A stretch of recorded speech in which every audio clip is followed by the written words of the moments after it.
In this video, I'm going to show you how to turn off disappearing messages on Facebook Messenger. Make sure to follow every step so you don't make any mistake.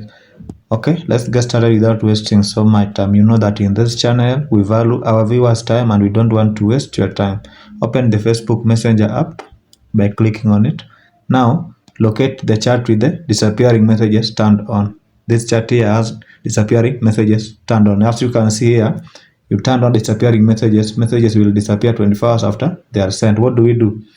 Tap on the exclamation sign to the top, then scroll down. Just scroll down until you locate this place for disappearing messages. Tap on it, then click on off.